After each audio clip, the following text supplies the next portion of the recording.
These are the top 10 most expensive cities in America to buy a house right now. Areas where houses sell for millions of dollars and where the local home buyers are priced out of the market. Starting with Seattle at number 10. Seattle is a place where home prices have absolutely surged over the last decade, increasing from a typical price of $263,000 in June 2012 all the way up to $700,000 today. That's just for the standard home across the Seattle metro. If you go into certain zip codes and neighborhoods, you'll see that prices go above $2 million on average, with some listings on the market priced as high as $5 million. It's that crazy lack of affordability which has actually caused home prices in Seattle to start declining over the last year. According to data from Zillow, prices are down by 7%. According to the Case-Shiller Home Price Index, they're down by 11%. However, they are still very, very expensive. And one reason why prices in Seattle and the other cities on this list are so expensive is because of a lack of home building. They simply do not build enough homes in these cities, with one primary reason being what's called NIMBYism, which is an acronym that stands for Not in My Backyard. It's a mentality among many homeowners, city planners, and government officials that building should be restricted. And when you restrict building, that reduces inventory and increases prices. Most notably in our number 9 most expensive housing market, this is the capital of NIMBYism and growth restriction in America, Boulder, Colorado. Boulder was one of the first cities in America to institute a cap on home building. It did this all the way back in 1975 with a 2% limit that was then reduced to a 1% limit in 1995. And the result has been skyrocketing home prices. The typical value of a home in Boulder more than doubling over the last decade from $325,000 to $744,000. Levels that, again, the locals cannot afford. The typical household in Boulder earns $98,000 a year, which is well above the US average, but that's not nearly enough to afford a house in Boulder. Like this one on Zillow, it's listed for $825,000 and is only 1,400 square feet. When you look at the pictures, you can see this house is very outdated. Clearly, it has not been updated since it was built in 1986, and as a result, the buyer is going to have to do renovations. On top of that, they're going to need to pay $5,100 a month in their mortgage, interest, taxes, and insurance. Now, like Seattle, home prices in Boulder have gone down over the last year. The housing downturn has started, but with mortgage rates at 7%, most buyers are still locked out of the market, and we're going to need to see a much bigger crash before Boulder becomes more affordable. Very similar situation to what's being experienced in our number 8 most expensive housing market. We are now moving all the way over to California, particularly Southern California, where San Diego clocks in with a typical home value of nearly $900,000. This price has gone down slightly over the last year, but is still about 35% higher than its pre-pandemic levels. It is almost triple what the price was back in 2012. Why is San Diego so expensive? Well, it's a beautiful town with amazing weather that lots of people want to live in. Additionally, it also suffers from restrictive zoning and a lack of land to build new homes, which keeps inventory on the market suppressed. Now, if you're someone who did want to buy a house in San Diego right now and you went on Zillow, you would see actually lots of homes for over $1 million. For instance, you would have to pay $1.2 million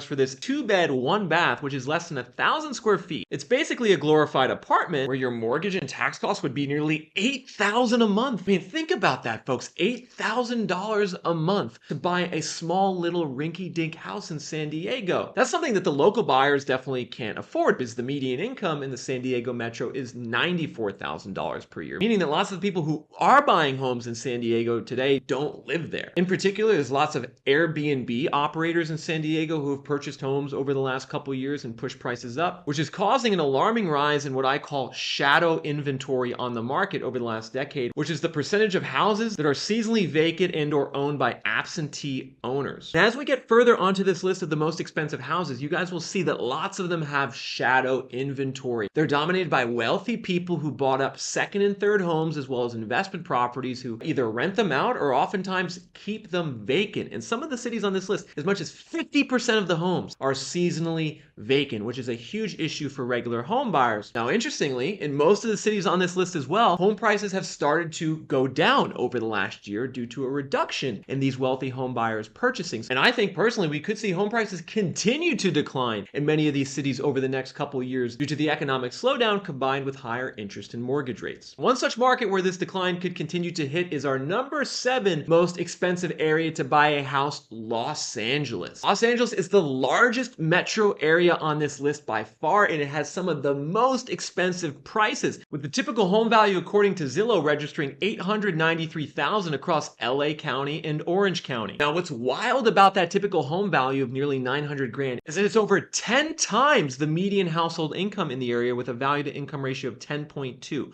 one of the most most expensive in America. But Los Angeles is a big, big place. Those averages actually undersell how expensive certain parts of LA are, because if you go and look on a map, home prices in an area like Compton are actually semi-affordable at a typical price of around 500 grand. However, if you move on up to Venice Beach, the prices approach 2 million and get up to 4 million on average in the Pacific Palisades. Remember, that's just for the standard house. That's not even a nice house in those areas. The standard house in Malibu is worth $4 million, meaning that the average local in LA has no chance of buying in any of those locations, and unfortunately no chance right now of buying in even a normal neighborhood, where you have to pay around $900,000 for a 3-bed, 2-bath, 1,700 square foot terracotta hut of sorts, where the typical monthly payment is nearly $6 grand. Now, on a positive note, home prices in Los Angeles have gone down by about 5% over the last year, and they need to go down by more to return affordability to the market, which historically has happened. LA got hit by big housing crashes in both the mid to late 2000s and the early 1990s, where prices went down anywhere from 20 to 40% in those downturns. So I do think we are going to see cheaper prices hit LA's housing market. However, it's going to take some time for that to reveal itself. Now, for our number 6 most expensive housing market, we're going to switch things up a bit, and we're going to head back to Colorado. And in particular, we're going to head to Breckenridge, Colorado, the famous ski resort that's located about an hour and a half from Denver, where the typical price of a home is nearly $1 million. And what's crazy about Breckenridge is that a vast majority of the people who own homes there do not live there, with an insane 69% of all the owned houses being what's called shadow inventory, owned by absentee owners who only use them as second or third homes or for seasonal reasons. For comparison, in Denver, only 2% of the homes are in shadow inventory, meaning that Breckenridge is a strange housing market. It doesn't operate like a normal housing market with regular people looking to buy homes. Most of the people buying there are wealthy individuals from New York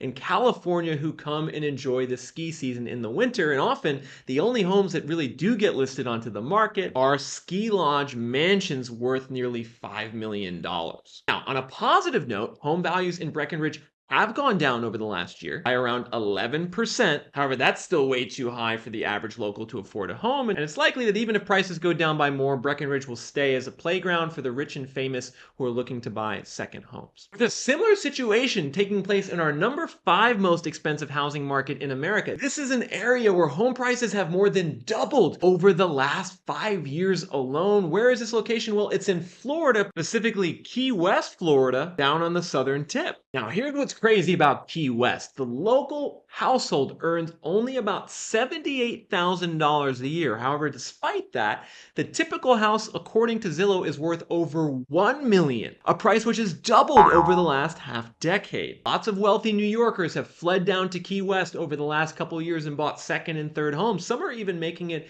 their primary living location now, a situation which is pricing out the locals. For instance, this 4-bed, 3-bath house is listed for $1.2 million. I call it the Blue House. As you can see, it's okay looking on the inside. It's got some outdated finishes. It was built in 2015. And if someone were to buy this with a mortgage, they would need to pay $7,500 a month, or close to $90,000 a year. But of course, many of the people buying in Key West are not using mortgages. They are wealthy enough to buy in cash, with nearly 40% of the housing stock there being owned by absentee owners who keep the houses vacant on a seasonal basis. With a similar situation playing out in our number 4 most expensive housing market, we are continuing the string of vacation destinations here, where the typical home price in this area is over $1.2 million according to Zillow. Where am I talking about? That would be Park City in Summit County, Utah. Like Breckenridge, this area is another famous ski destination that lots of people from California and New York go to over the winter, with many of them buying second and third homes in the area. With the level of absentee ownership and shadow inventory in Summit County nearing almost 50%, there's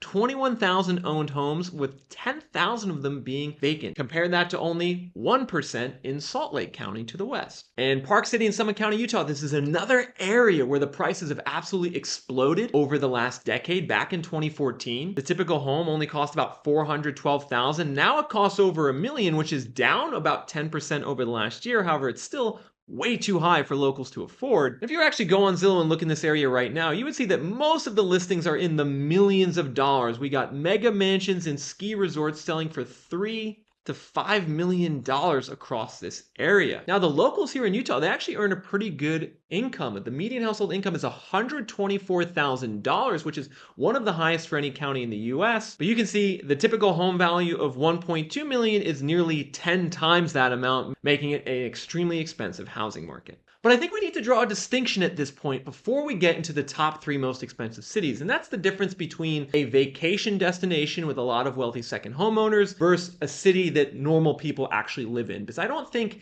it's as big a deal if there's a vacation destination where prices are really expensive, because there's less people who live in those areas full time that are being deprived of housing. However, the bigger deal comes in, like in our number 3 most expensive housing market, where this is a real city. This is a real metro area where prices are insane, and there's basically millions of people who want to buy a house but can't. That area that I'm talking about is San Francisco, the Bay Area stretching from downtown San Francisco all the way out to Oakland, where the typical price of a home is registering an insane $1.1 million right now in a metro with a population of 4.7 million people total. And the reason the prices are so high in the Bay Area is because there's huge amounts of wealth with all of the tech presence. You got big companies like Google and Apple and Facebook that have just printed money over the last decade, and that money has found its way into a housing market that is starved for inventory. Due to a lack of land to build, as well as a heavy NIMBY presence over the last couple of decades, there's only 3,900 homes for sale on the San Francisco metro housing market, which is a pathetic 0.4% of all of the owned houses, which indicates a structural undersupply of housing in San Francisco that's causing prices, even though they've gone down substantially over the last year,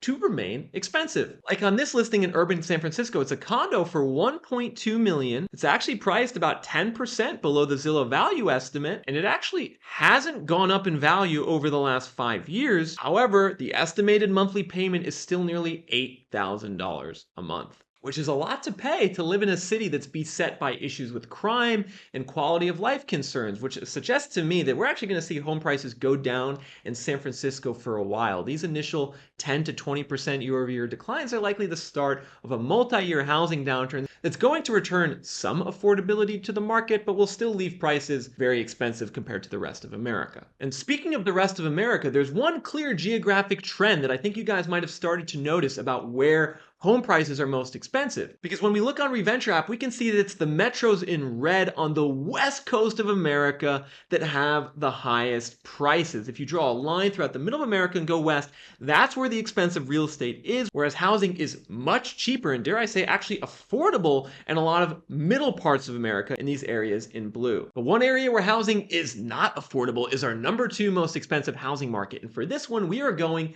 to another vacation destination, a ski town in the middle of Wyoming. There's actually a big economic conference every year here. Where am I talking about? That would be Jackson Hole, Wyoming, where the typical price of a home is over $1.3 million according to Zillow. That's probably an underestimation of what you would find on the market for sale in Jackson Hole, where you see right now pretty much every listing is above $2.5 million. Some going as high as $7.5 million, or even $13 million. Clearly, no normal person is buying a house like this. The likely buyer is probably some wealthy tech CEO or maybe a singer like Justin Timberlake. But now, folks, are you ready for our number 1 most expensive housing market in America? This place is even more expensive than Jackson Hole. It's more expensive than all the other cities on this list. And what makes this area very interesting is that it's actually very wealthy. The median household income in this metro area is nearly $150,000 per year for the typical household. So there's lots of money in this area. However, the prices of the homes have surged way faster than the incomes. Where would I be talking about? That would be San Jose, California. Directly south of San Francisco, you can see the San Jose, Sunnyvale, Santa Clara metro has a typical home value of $1.4 million, which has gone up by about 3x from the levels of 2012. And it's down by about 8% over the last year. However, despite these declines, prices are still super expensive, especially for the ordinary home buyer in San Jose. Is probably a software developer who makes a couple $100,000 a year. He doesn't have millions of dollars. He'd probably be looking at buying a townhouse like this, 4-bed, 4-bath, 2,300 square feet for $1.3 million. The monthly payment on this sucker is over $9,000 a month at today's mortgage rates. Would you pay that if you had the money? I know I wouldn't. And finally, before signing off, I would suggest if you're somebody who's struggling struggling to find a place or a city to live in where you could afford to buy a house, or you're an investor looking for a better area to buy a house, use REVENTURE app to help you. REVENTURE app contains home value growth, inventory data for every single housing market in America, as well as estimates for how over or undervalued each housing market is. You can access this data by going to www.reventure.app. It's free for a limited time.